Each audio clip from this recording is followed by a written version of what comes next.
جی. اور آخری شرط 8ویں یہ ہے کہ ایک آدمی جیسے عورت ہے اس کو مسلسل حیض آ رہا ہے, ابھی حیض ختم نہیں ہوا ہے, اس سے پہلے ہی اس نے غسل کر لیا, یہ سمجھ کے بھی ختم ہو گیا, پھر اس کے بعد حیض آیا تو اس کا غسل اعتبار نہیں ہوگا. شرط یہ ہے کہ پوری طرح سے پاک ہونا. عورت ہے, نفاس ہے.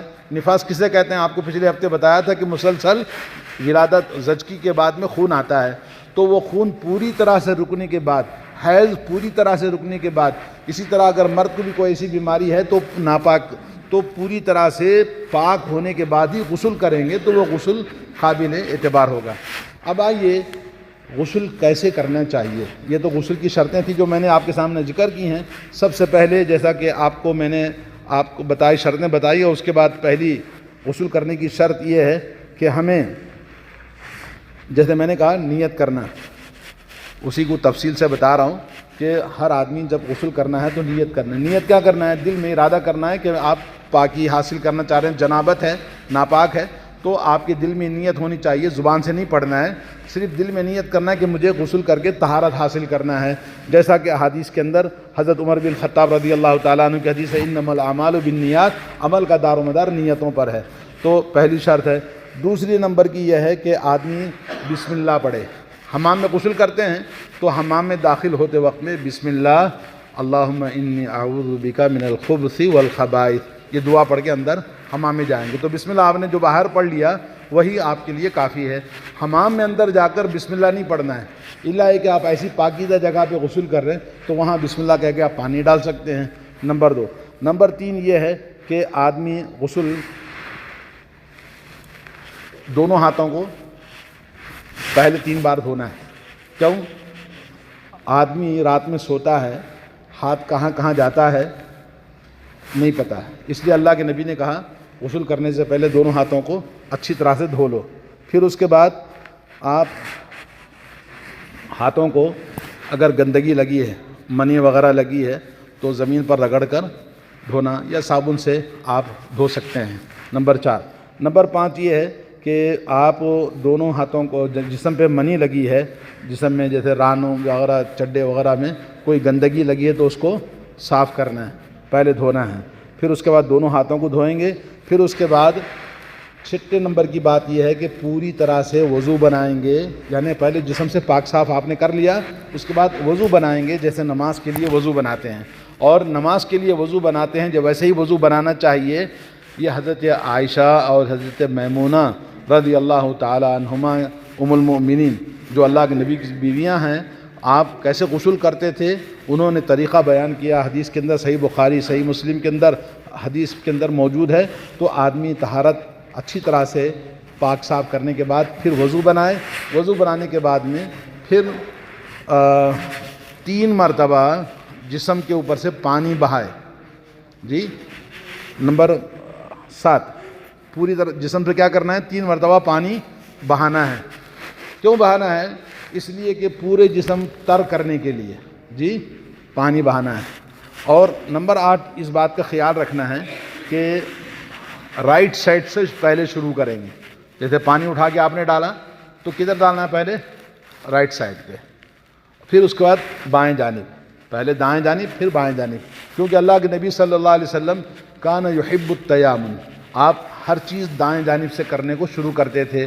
اپنے جوتا پہننے میں, اپنی کنگھی کرنے میں اور طہارت حاصل کرنے میں, ہر چیز میں رسول اللہ صلی اللہ علیہ وسلم دائیں جانب سے شروع کرنے کو پسند فرماتے تھے.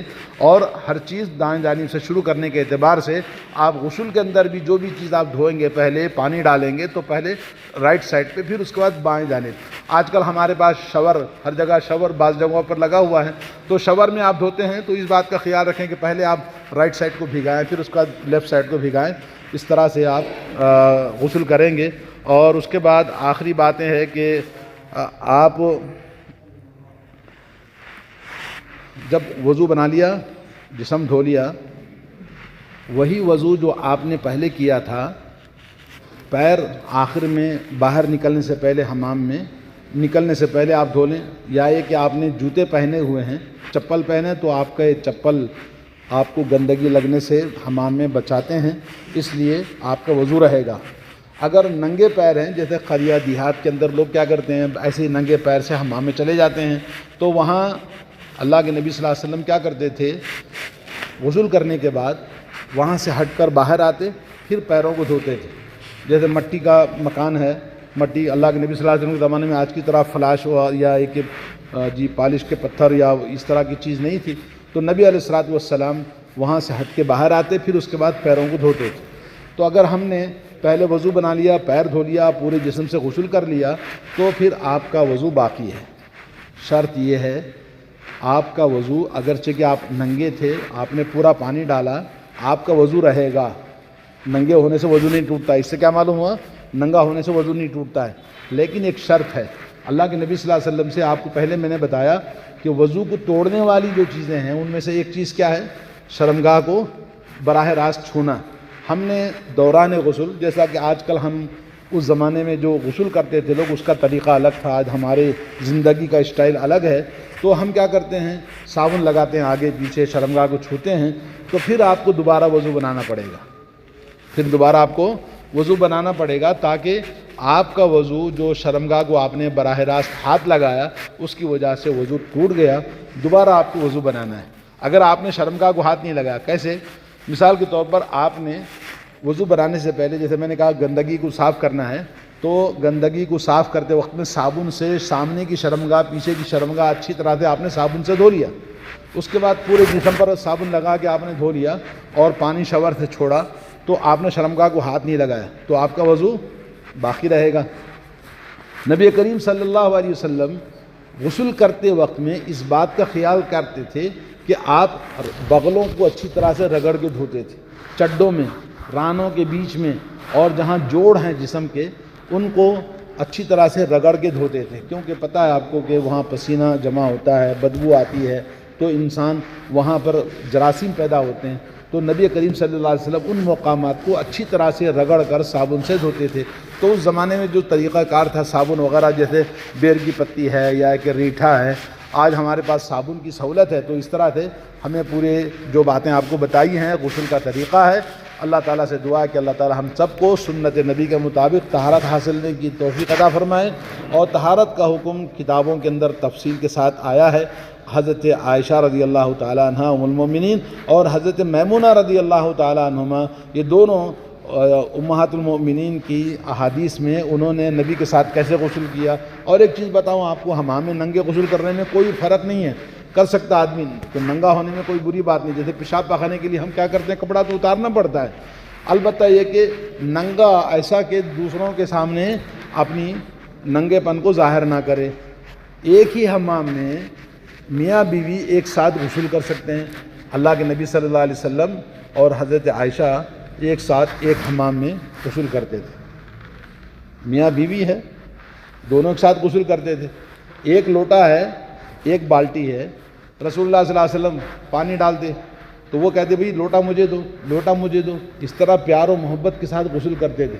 آج لوگ تعجب سمجھتے ہیں، عیب سمجھتے ہیں، اور گھر والے بولیں گے کیا بے شرم آدمی ہے، بیوی کو اندر حمام میں لے کے غسل کرتا ہے۔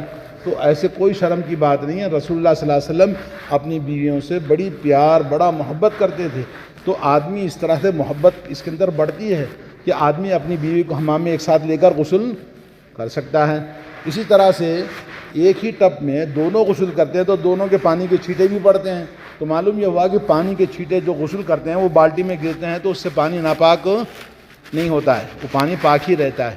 اور اسی طرح سے غسل کرنے کے بعد آپ غسل میں پردے کا خیال رکھیں گے، اور جب باہر نکلیں گے تو ظاہر بات ہے کپڑا وپڑا شرمگاہ کی حفاظت کرنا ہے۔ اور اللہ کے نبی صلی اللہ علیہ وسلم جب بیوی سے ہم بستری بھی کرتے تو پردے کا خیال کرتے تھے۔ جیسے آج کل بہت زیادہ بے حیائی، اور یہ تو یوٹیوب کے اندر بے حیائی کی انتہا ہو گئی، تو ایسا نہیں ہونا چاہیے۔ ایک مومن، ایک مسلمان سب سے زیادہ اللہ تعالیٰ سے شرم کرنا چاہیے۔ اگر کسی سے شرم کرنے کی بات ہے تو سب سے بڑا اللہ تعالیٰ کیا ہے، اس سے ہمیں ڈرنا چاہیے، اللہ سے شرم کرنا چاہیے، کوئی بے حیائی کا مظاہرہ نہیں کرنا چاہیے۔ اللہ تعالیٰ ہم سب کو توفیق عطا فرمائے۔ السلام علیکم ورحمۃ اللہ وبرکاتہ۔